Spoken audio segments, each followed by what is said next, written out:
Yo, what's going on, everybody? Give me I'm going to check real fast. This is first time. Finally figured out how to use the split screen and have somebody on, and boom, it looks like, yep, we're good to go.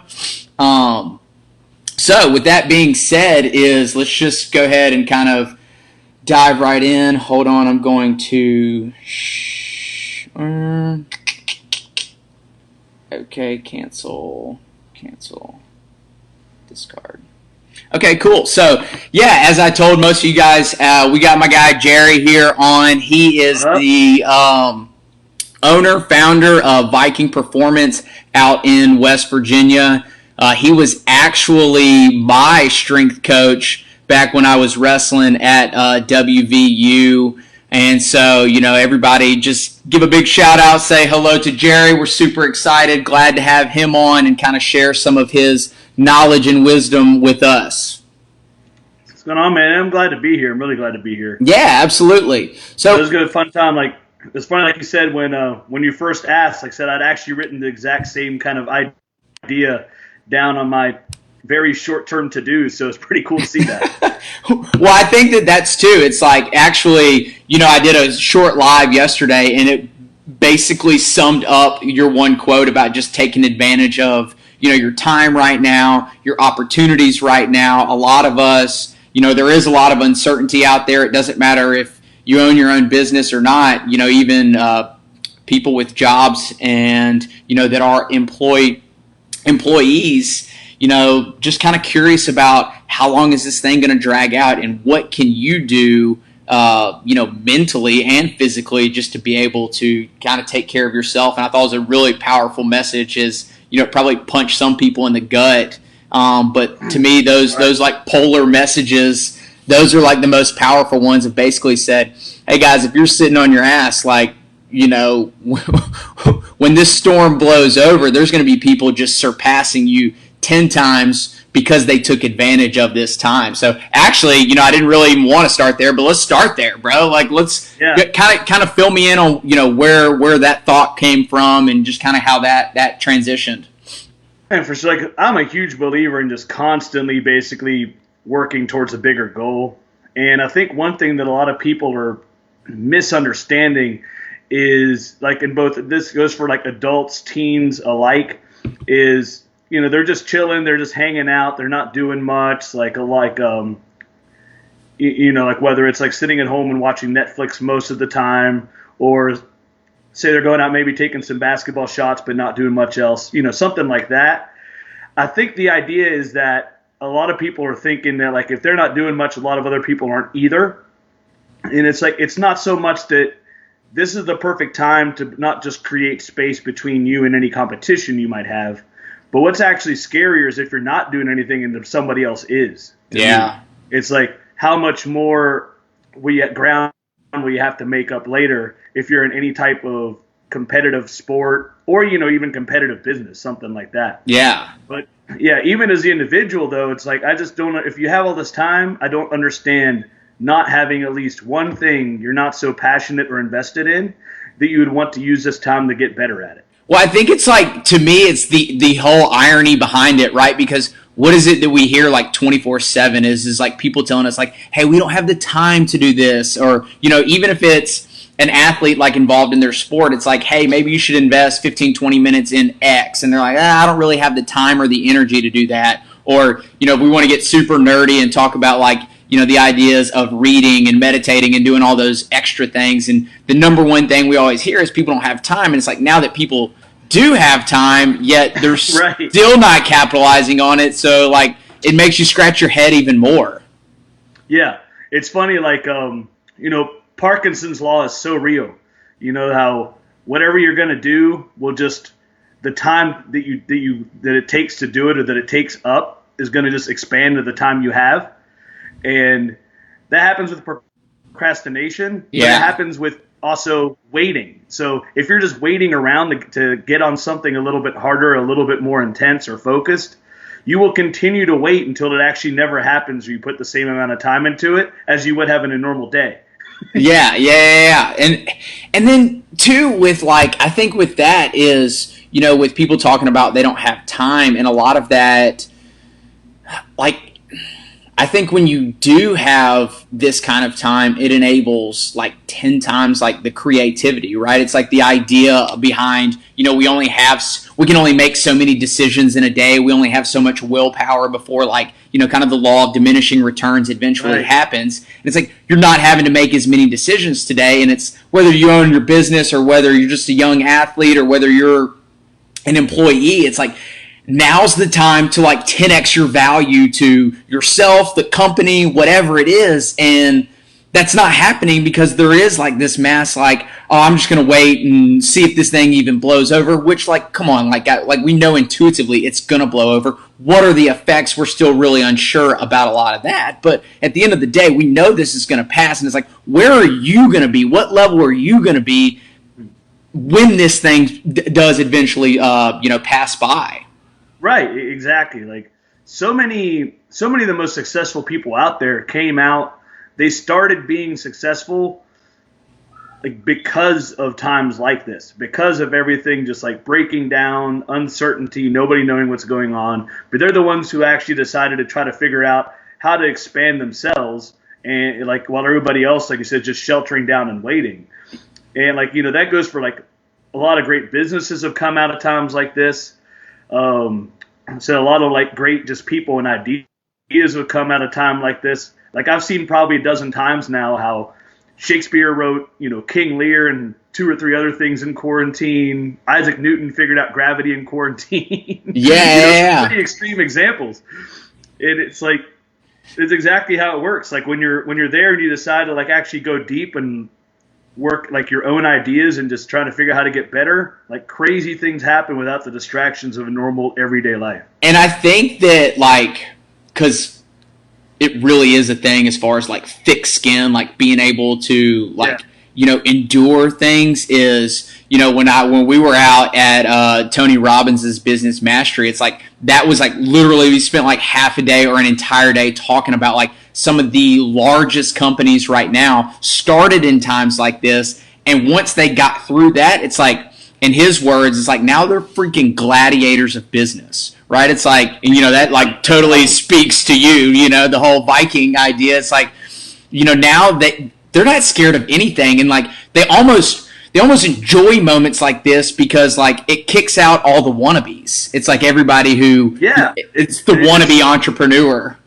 It's crazy you said that because I literally just posted something about that maybe 2 or 3 days ago personally, that despite like the stress and the fear, but almost the annoyance of like how this is changing. Like I was telling you right before this is right when our busy season at the gym typically starts, with off-season athletes, basketball players coming through, football getting ready for August, etc. But at the same time, it's almost like this enormous thrill to have this like challenge to actually like fight against again. Yeah. I mean, as if trying to run a business out of nothing isn't a challenge enough. It's like, there's this crazy thrill to really trying to like build up and try to figure out new things, how we're going to make this work, like to willpower it into submission. Yeah. It's like, okay, grow this. And by the way, you're not going to have any revenue. Good luck. Exactly.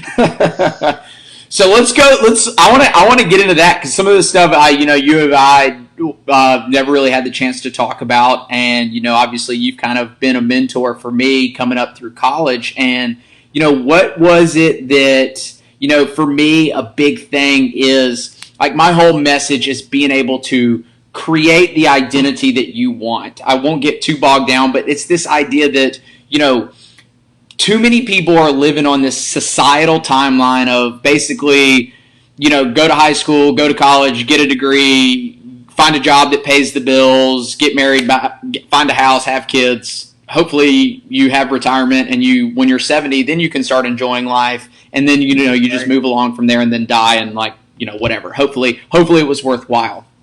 But what was it that for you, what was kind of the tipping point as far as making that transition from being a college strength coach to wanting to like, hey, I want to go do something completely on my own, completely different. I'd rather risk everything than kind of have more of the stability life and be able to, endure things like that we're going through now. So what was it that kind of made you take that leap of faith? Yeah, for me it was growth. I mean, in one word, that it was definitely growth. Like there wasn't a big plan beforehand to make the switch. Like it was after my 10th year in D1. That's when I decided to move into opening the gym on my own. But I got asked by a lot of people over the next few years, even now, like, well, I was like, were you planning on doing that all year? Is that something you'd always wanted to do, open up and own your own gym? And not really, but like it was 12 weeks. It was 12 weeks from the first time I thought about it to actually opening the doors and making it happen. And then like figuring everything out as it was going. But it basically came down to the fact that I said I wasn't going to be able to really grow where I was at anymore, like in the college setting. Mm-hmm. And the only ways to really reset that were either to try to completely move, like, maybe try a new school. So I just wasn't interested in that because it would likely be just more of the same situation. Yeah. Or to find a different career in strength and conditioning. Like I was considering and talking to the Army, for example, had like a lot of a lot of the former strength coaches that I know from WVU are now working with different branches of the military. I was gonna say, isn't Luke? Luke, yeah. Luke. I know Malachi was for a little bit. Pompili, like there's a lot of them out there. Yeah. Even one of my previous coaches at the gym, like Chris Eloy, he's up and doing the same type of thing in New York right now. So it's like a solid career, because you're a government employee as a civilian, right? But then it came down to I decided that I didn't want to do a career, and that's when I decided I just wanted to take everything on my own and just see what I could do on my own, and if nothing else, be in charge of like what was going to happen. The freedom. Yep. It's like I may not be able to control the actual outcome, but I can at least control everything that leads me up to that point. And I figure, do those things right and commit to the right like values and processes and see what happens at that point. And it's been more fun. For sure.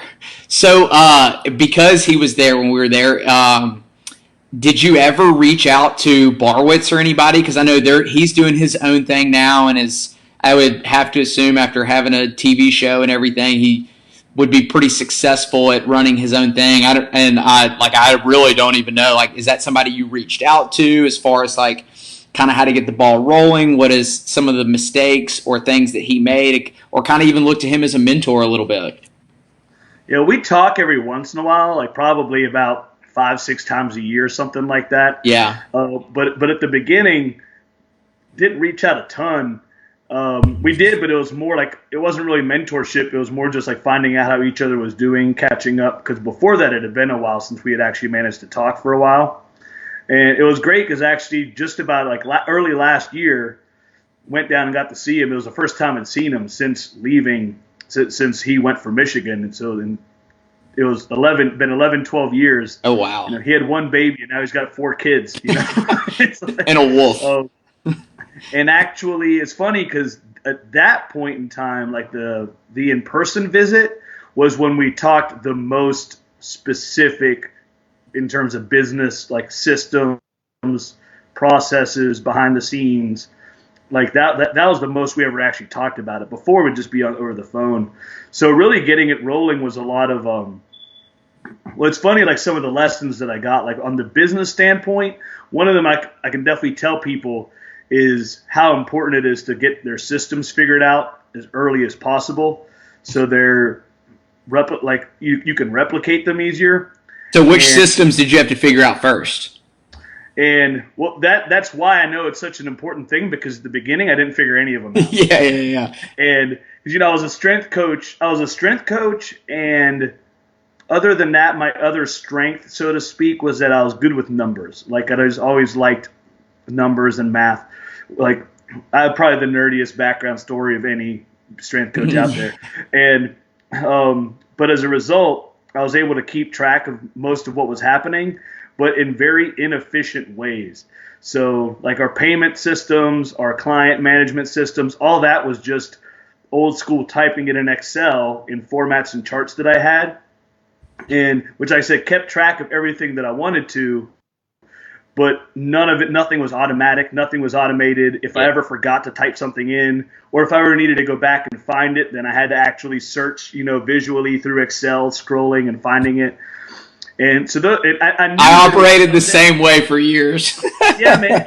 I knew that someday it would be a problem. But that was kind of the 12-week thing, though. I will say that, though, because I do feel like I did the right thing, because I knew from the beginning that the most important thing would be just that I would be able to understand it and keep track of what was happening. Mm-hmm. And that, I could try to add speed to it later. So those are the big ones. Like, what can we replicate in terms of just like managing all the information from due dates to clients' goals to their contact information, everything like that. And it's taken a long time of like going backwards to get that going once I finally started putting time into fixing it. Yeah.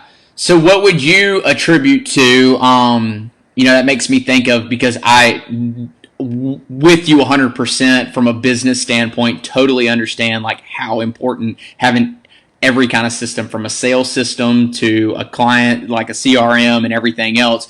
But what would you attribute as one of, if not the most important thing to your own business growth?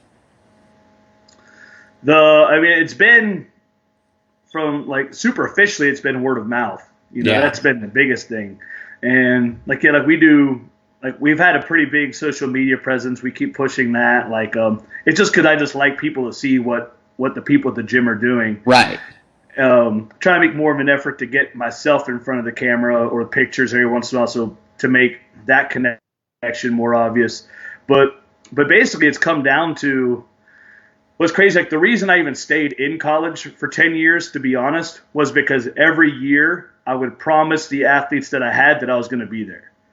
And like, that was a big thing for me, because like, I got into strength and conditioning not because I was like sports weren't my life.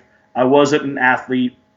I not only never played a college sport, but I never even played a high school sport. Oh, wow. And now that is kind of there is like an asterisk there, because that's when I started getting into MMA. Anything like it is now, but that's what got, and that's like, I'd been lifting, but that's what got me into it serious. I started learning everything I could about training. This is where the math came into play, because I started loving how like all the variables you could manipulate and change in training to try to get people better effects.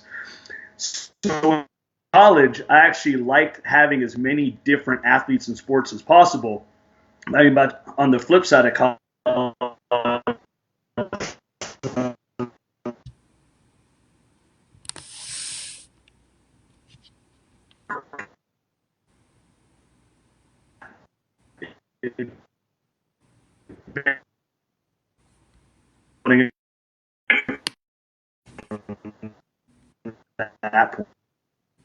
Yeah, I'm losing. I don't know if it's my internet connection.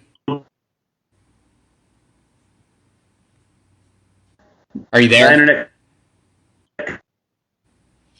don't know if it's my connection or not, but you are frozen on my end. Oh, boom, there you go. Oh, there we go. Okay. You're back. Yeah, so from what I heard, you don't have to obviously repeat everything, but it seemed to me as like let's see.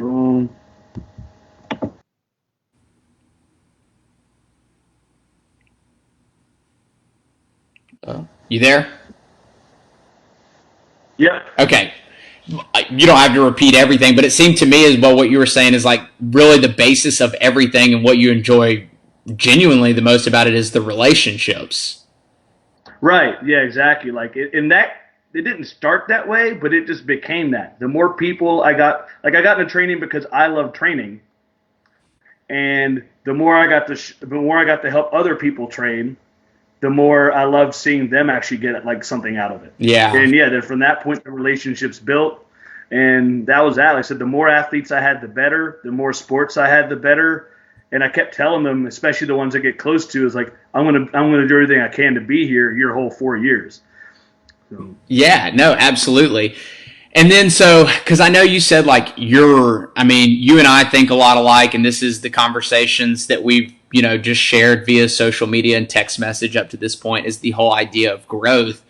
When did kind of like the personal growth outside of like the strength and everything, more of like the self-development, the mindset and kind of understanding, I guess, really psychology, more obviously business has played a role in, personal growth and having to run and operate, a company now, but when kind of like, what was the transition there?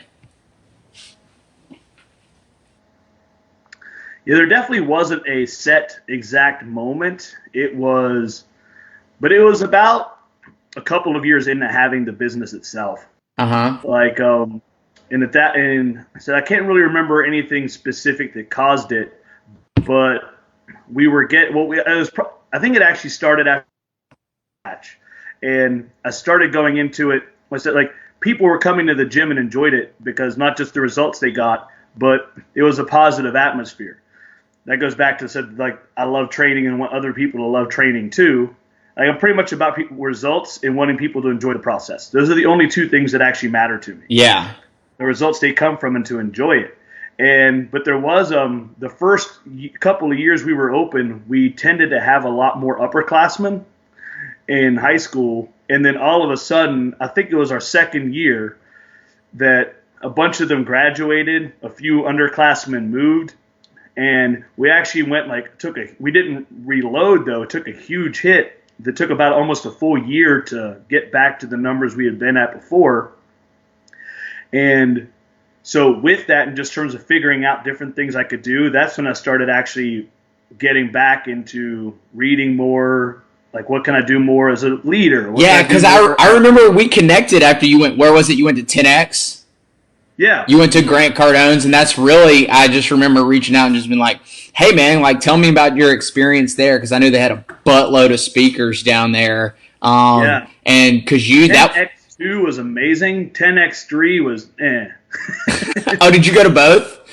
Yeah, I didn't go to this year's, but I went to 2 and 3. Like, 2 was amazing. It feels like it's like just getting into more of like an entertainment thing than an actual like learning experience. Yeah, there were still really good speakers at 3, just not as many and not the ones, but 3. The trip for GrowthCon 3 was actually the exact same trip that I added extra days to see Barless. So, the trip itself was great. Yeah, for sure. Yeah. That's where you put me on. I had never heard of Ed Milet until our conversation. Yeah, and, man, dude is a beast. Absolutely. I ended up consuming all his stuff, like, immediately after. And I'm one of those, like if you tell me one thing, like... I think, because I had started, said I just... Yeah. So I'd picked up like reading again and started getting I finally got into it through audiobooks. Audio is the key for me. Yeah. And because I love to read, but I wasn't making the right schedule or routine to get back into reading. And then a friend of mine finally convinced me to try audiobooks, because before, like, the music was that like key or the car time was the key. I'm going to listen to music. I finally switched to audiobooks. Basically loved it. That got me back into reading again. That got me into podcasts. And Grant Cardone was one of those first ones. And then that got me to 10X, which got me to Andy Frisella, Ed Milet. An Andy podcast got me to Bedros Keuilian. It's funny how they just keep feeding into each other, because, and that value, they keep building up on that. No, I'm the same way. It's like I have like a highlighter on hand at all times, because as you read a book, they reference some author in some other book, and I'm like, oh, well, there's another $20. Oh, well, there's another $20, and just like Right. Continue to buy and consume as much as I can nonstop. So right, I've gotten to the I actually use them at I have what I call a library at the gym, and it's a bookcase there. Clients, athletes can just check out any book they want. Yeah. And roughly half of it's all about development. The other half is sports related, training related. And it actually got to the point where I've given 3 or 4 of my athletes their own copy of Relentless. I actually just sent one of my clients his own copy of Man Up yesterday. And The Go-Giver by Bob Berg is another favorite one. Once I read that one over the Yeah. holidays, and just like they're great. They're great things. They're great gifts for people too, and like just getting people to. Let me ask you this, because one thing like even struggle with, and it doesn't matter if it's kid or adult, is like what's your message to them as far as like, because that's like if there's one thing I can tell everyone, like invest in yourself, and it's so simple, especially through reading. Like you don't have to go to these major events. You can, and they're great. Trust me, I do it. I've spent probably way too much money on going to events, but it's like I'm trying to say for $20, like you can literally dive into this human being's brain, and they're going to condense down all their knowledge and try to simplify it to you in like a few hundred pages. Like, why would you not consume this? Yeah. Like, why? So how do you get like what's kind of your underlying message to them to be able to like push them over the edge? Because a lot of people, and it can be adults too, snub their nose at like the idea of like, man, reading's not going to make me more money. A lie. Right. Yeah. Yeah. If it's an adult, like I do have two separate ways to do this. If it's an adult, I'll usually start by asking them, like, if they read, if they're a reader. And, I'll just start with that. Like, say yes, then I'll just immediately either give them the book if I have it on hand, and tell them I think they'll like it. Or if I don't have it, then a lot of times I'll just, have their address, so I'll just send it to them without even knowing it. Put a little card and explanation as to why I think they'll enjoy it. Now, if it's an athlete, if it's like a high school kid, in that case, it usually goes right off something they say. Because you got to think, like, the whole reason, as a gym owner, we're there for training, but every business owner, including gym owners, we're solving people's problems. Yeah. We're giving something they want. Mm-hmm. And it's like they have that feeling they're trying to get after, whether, they want to add inches to their vertical, they want to do something to, start varsity, or they want to, get as much attention from colleges as they can. Like, they have that feeling that they want. Oh, you're frozen. Just objective definition of their goal, but they're really going for that feeling. Like they want to get to that next level, they want to hit that accomplishment. And especially if they start repeating an actual problem that they're having, most of the time it's mindset, whether it's just like they know there's something that they keep like freezing on mentally, or it's like a discipline problem, or it's a motivation problem. They'll typically bring those things up, when they hit them, and then it's one of those things where the more we read as coaches or as mentors, business owners, whoever we are, but like the more I read, I usually know, like, have read somebody great's process on how to work through that and how to get better at it. Yeah. And so when they say something, and I know that I have this book on the shelf, or at least know of a book on the shelf that can fix it, then I'll just bring it up like that. Like, I'll bring it up as basically a problem, like a solution to their problem, or something that can help with their problem. So I very rarely say, like, this book, I think it'll help. But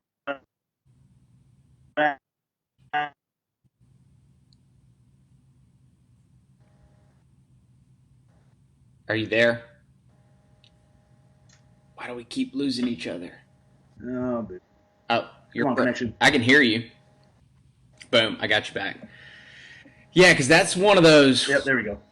That's one of those problems. Is like, if I could just drop something in everyone's head, it's like, just start small. Like, it doesn't even have to be crazy. Like, do 15, 20 minutes a day, and it's like you'll start to see the benefits. You'll start to like see things pop up in your life. It's like the whole idea of, you either use it or you lose it, right? And I think our brain is a muscle, right? Like, it works in the exact same way as like our physical bodies, right? It's like, if I go train with you to increase my squat for a month, it's probably going to get up after the end of the month. If I don't do anything the following month, I'm not going to come back and it be there. And it's this, to me, it's the same thing with our knowledge and our wisdom. And it's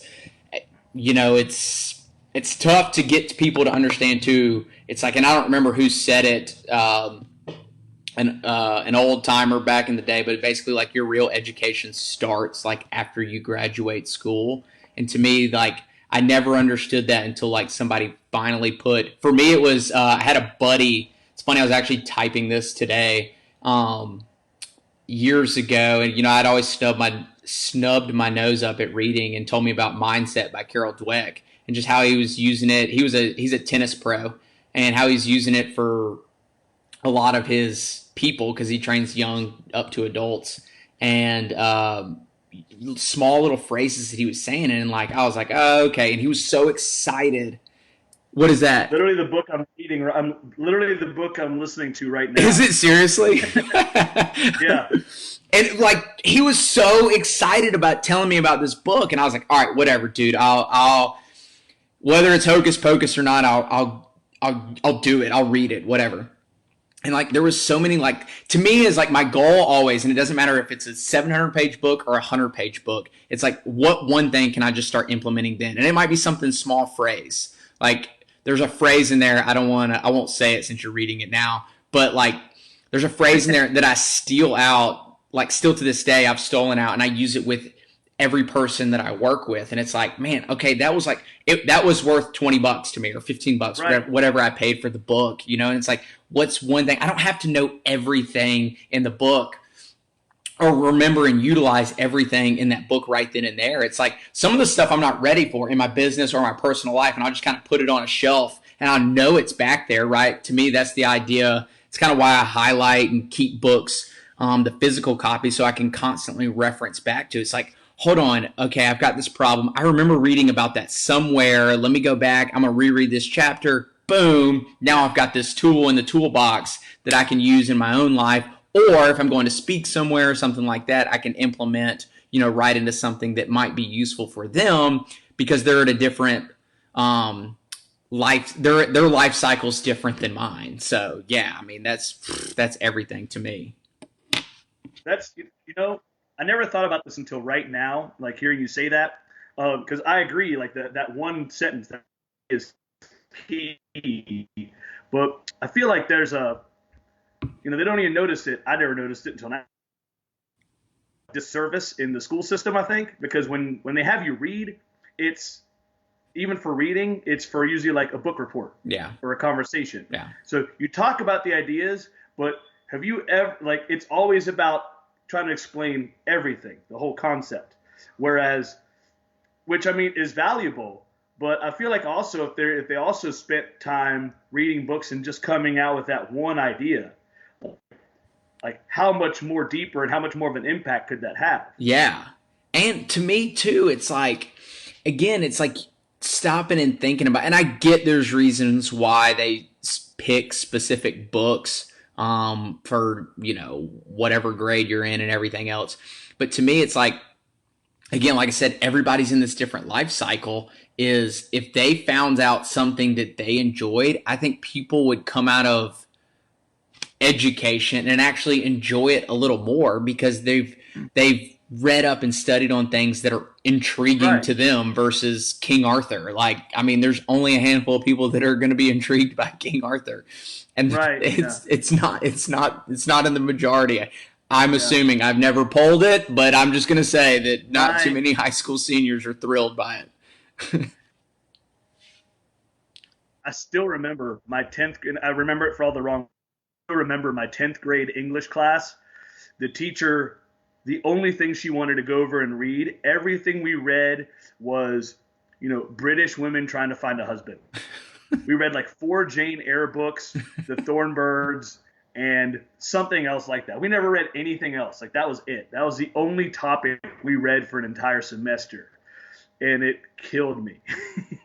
But yeah, like with the whole investment thing, I said, it's like, I think people just, it's like it's there. And actually speaking about mindset, one of the best things I've liked so far is how she points out that, you're not going to be all one or the other. Like people can have, a growth mindset on some things, but a fixed mindset on others. And it's kind of what I've seen when it comes to a lot of athletes that I've had.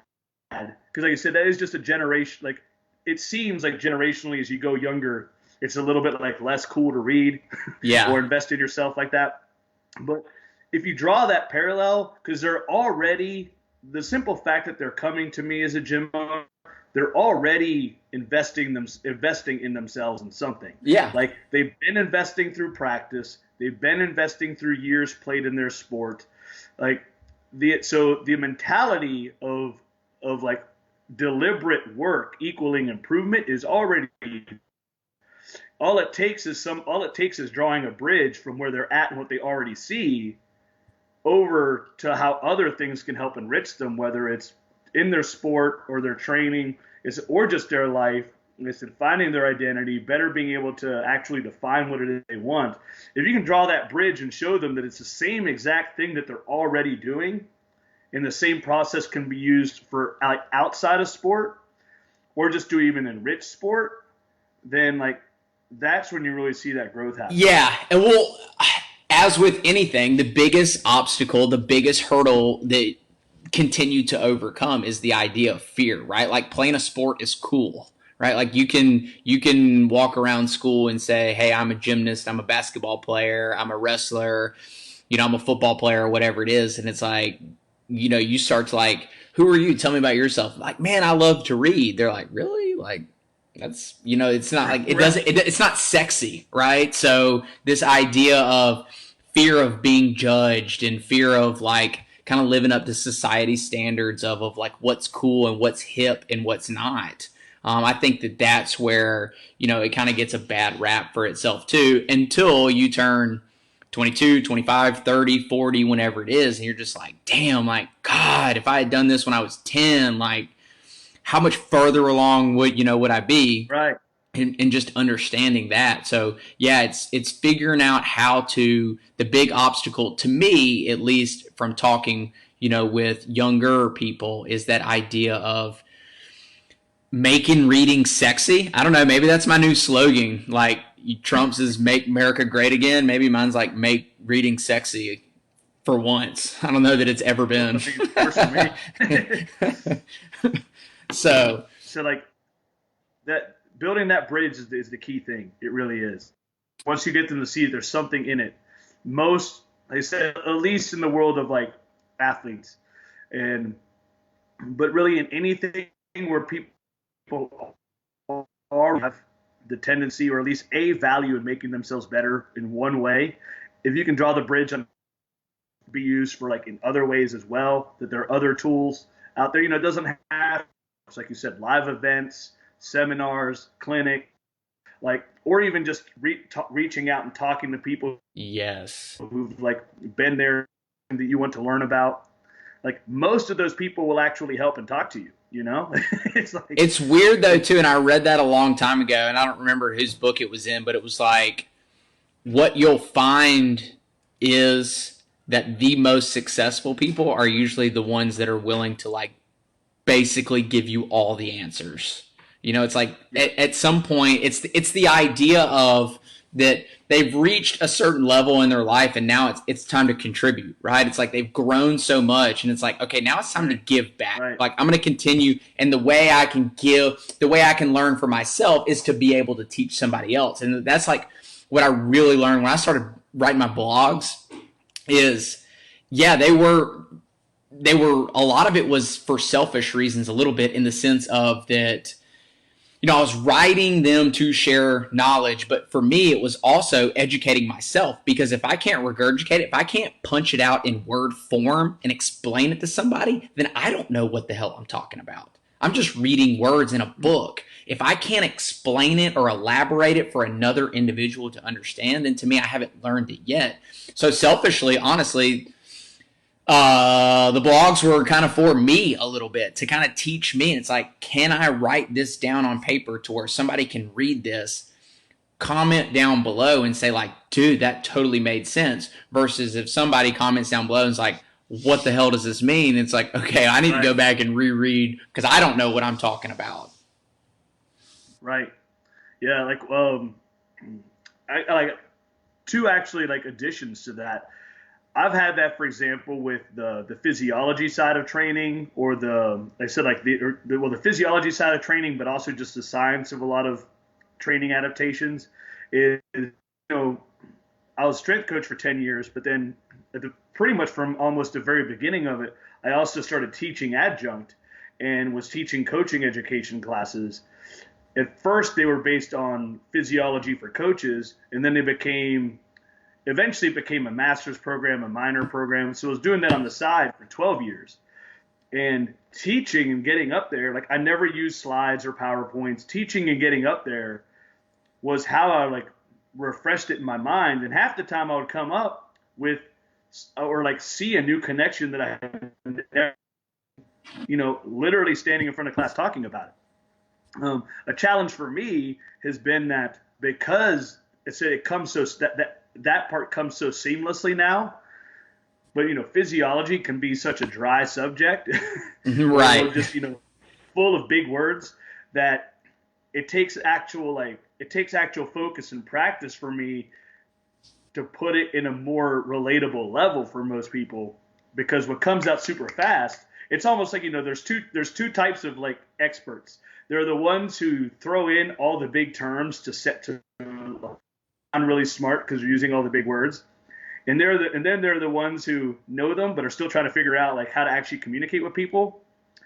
And it takes me actual effort to be that second one. Not because I want to be the first one, but working on I've been working on how can I more easily communicate these things with the people that I'm working with, or even just the people sharing with, excuse me, on social media.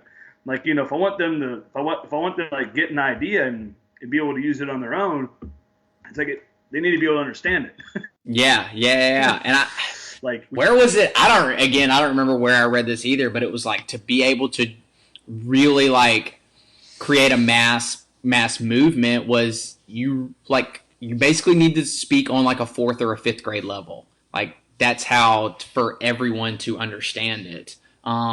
Because I think the hard part too is because we know and we're so good at something and we've like the most basic fundamental thing is second nature to us. It's like we almost assume that people understand and know that. And so like we like start on level 2 or step 2 and people are like, what the hell? Where? I'm so lost. Yeah. Like what are you even talking about? Versus like, hey, this is how you log in, right? Like it's literally like dumbing it down to like this much. Right. Like, type in your email. This is how you log into Facebook. Like this is, it's got to be down to that level is what I found, or otherwise people they want to be walked through the entire process. Yeah. So you got it right. My last question, since I know we've been going for like 45 minutes or so. What's next for you? Like what as far as like goals and dreams, desires, and I guess it can be personally, it can be, in your business, it could be both. What is it that like what's the next thing? What's the next move for you? It's the inside of Viking Performance Training. It's getting it so set up, and I have great coaches that work with me, but getting it so set up so that I don't have to be there, and it still delivers the same value and service, but that I can be there all the time that I want to, because that's what feeds me. But so there's that, but it'll be a much healthier business if I don't have to be there. Yeah. Like delivering. And then being able to just like expand that and help more people outside of it. I haven't actually, like I said, even the format of the idea hasn't really come yet, but just talking to more people, there are, I have basically become almost like sounding board or consultant for probably a couple dozen other strength coaches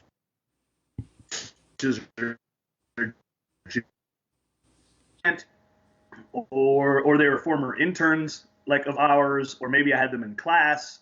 I might have met them anyway, or in some cases have never met them before. Yeah. And they'll come out. So it's that crazy situation of delivering the value of the training and the support to the community. Because, for example, that's one thing I noticed looking back through like reviews and tests.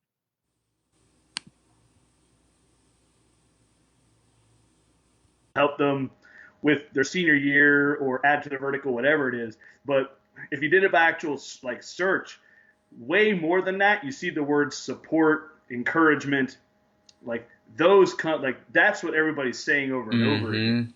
And by doing that and just continuously putting it out there to keep at the gym, but on social media as much as possible, it started bringing more people, like actually to ask me questions or just, have hour and a half conversations on the phone in a Giant Eagle parking lot. Yeah. Like one of them's a former intern, for example, just got his first head strength and conditioning job. It's like a D3 school. This was a few months ago now. Yeah. And first strength and conditioning coach ever at that school. So he's of here's a non-existent department. Yeah. You have 18. You're using the same rec center the students are using. Good luck. And basically working figuring out so I've never been in that situation, but it's awesome how just the experience of WVU plus running the own gym and working with athletes there. We have very open floor style coaching at the gym, but was basically able to just come up and help them find solutions to all of these ways to make these things work better without having ever been in that situation myself. And I thought just very cool to be able to do that for somebody.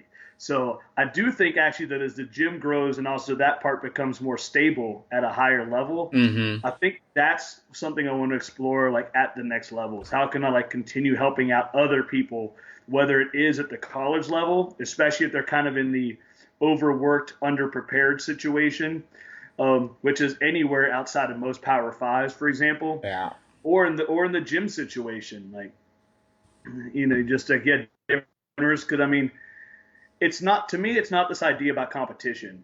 I don't even feel like competition with gyms here in Morgantown. I feel like we're a unique place, a unique service, and I'm much more comfortable with helping people find what they want to do than trying to sell them on coming to the gym. So if somebody comes in and they're looking for somewhere else, then I'm going to let them know. It's we could do it this way, but there's also this place and this place over here that this place is good at this. People, this place is good at this. They're good people, and just going from there.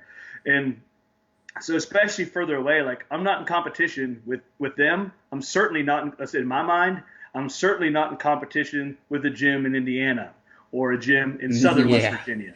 But the more I can help them, the more it's going to end up helping out in general anyway. Yeah. So I think so that is my as of yet undefined next step or goal. Yeah, nice. No, I love it as far as that's kind of where I've gotten with more of my speaking is being able to speak and consult on the idea of defining your own identity and building that confidence and ultimately creating the life that you want, not the one that maybe your parents set up for you or the one the education system has set up for you or the ones that society is trying to tell you. It's hey, this is the best route for you to go. It's taking a step back and saying who I think that to me it all boils down to two questions about who are you and who do you really want to be. And most people can't answer those questions. And for me, it took me decades to understand that. So I can share personal stories and be able to. But it's the same thing as how far can I continue to reach and grow? And where is this? It's almost where can I set a bomb and then it explode the largest, right? It's what opportunity can I have to get in front of to where this will just spread like wildfire. So it's looking for things like that. So super cool, man.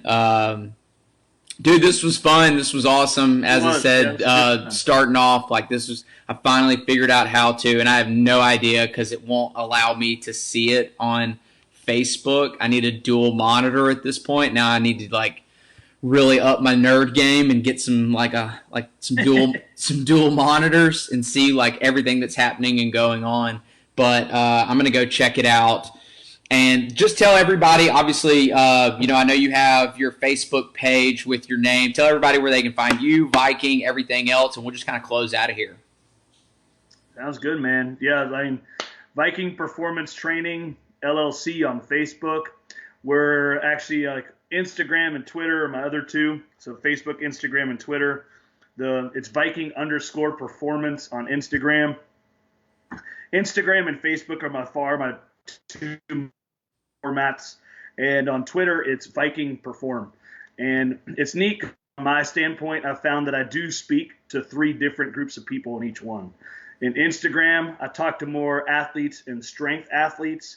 Like I said, they just interact more, whether they're around or not. Twitter is where I see way more of like the people involved in athletics locally. So local coaches, just boosters, or just really involved parents. And then Facebook is that kind of just all around reach almost anybody. Yeah. And Facebook's a shareable one too. So that's the one where if I share a really cool highlight of a kid we have, then that's the one where like other people, especially parents, family, see that like, oh, this is great, and reshare it. So yeah, highly active on those 3. Awesome, man. Well, it was fun. It was a pleasure. And we'll have to do it again sometime soon as we both continue to grow. Yeah, man, definitely. Look forward to it. All right, buddy. Good luck with everything, brother. See ya.